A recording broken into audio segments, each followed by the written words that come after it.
namni biyya ormaa keessa har'a galfiin hin jiraatu hammam yoonna miidhameyyuu hin qabuun kan itti himatu silas namnoo nama qoodee haala ilaalee nama buusa utuma sin jaalladha jedhu haraan geetu nama dhiisa ragaaraan itti boonee sinan qaabanoo jaalallee koo akka namoota nama jaaltee gadi yaadan dhiisiin kophaa koo.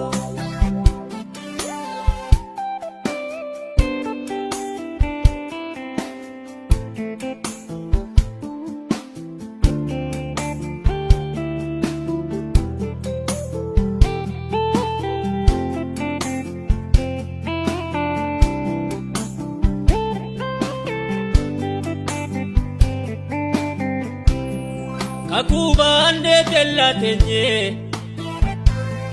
kafa hundumaa sitti bonya isa kaane fommil komne sichi adeemne eessa keenya jechuun moogoleen nu laafne guyyaa yaadatamu yoomii utuu si wajjin adeemnu halo maka kenya wami si wajjin adeemu iyyummaadhaaf jedheen gatamu kanumaafan sirratti hoggadhee utuun ormootaan dararfamu.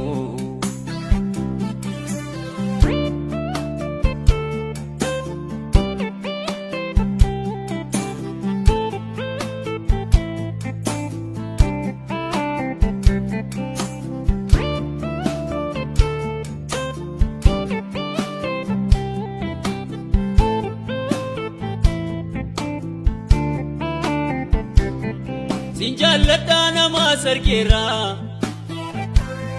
baay'ee sobee yaada naaf hira utuma sinjaalladha jedhu karaa korratti jirma guura anis beekaan jallise malee amma na jaallatu bareera si'achichiitii koo hin diigu amma naaf dhimuu badheera ragaaraan itti boonee sinan qaabanoo jaalallee koo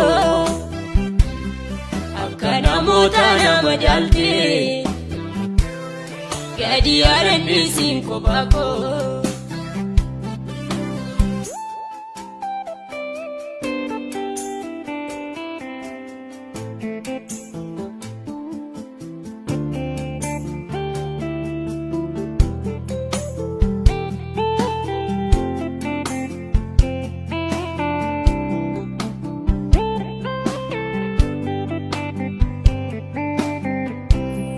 namni biyya ormaa keessa har'a galfiin hin jiraatu hammam yoonna miidhameyyuu hin qabuun kan itti himatu silas namnoo nama qoodee haala ilaalee nama buusa utuma sin jaalladha jedhu haraan geetu nama dhiisa ragaaraan itti boonee sinan qaabanoo jaalallee koo akka namoota nama jaaltee gadi yaadan dhiisiin kophaa koo.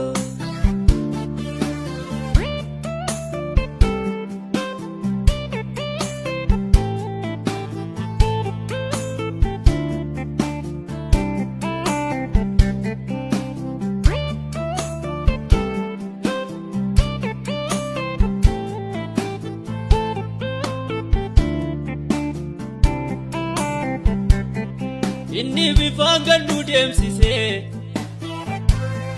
tuttuqaa biyya alagaati yoo nyaannee bifatti hin gabbannu kan nu miidhee jecha isaaniiti waraansi lafee keenya hubee siif galaamsi duraan dhokatu gatii warra nu cunqursanii sii kan firdiidhu maalaatu akka kanatti yoo adeemne galma ga'uutu nu rakkisa biyya ormaatti nunniisini uf ka'eesi furmaannisa akka kanatti yoo adeemne galma ga'uutu nu rakkisa biyya ormaatti nunniisini uf ka'eesi furmaannisa.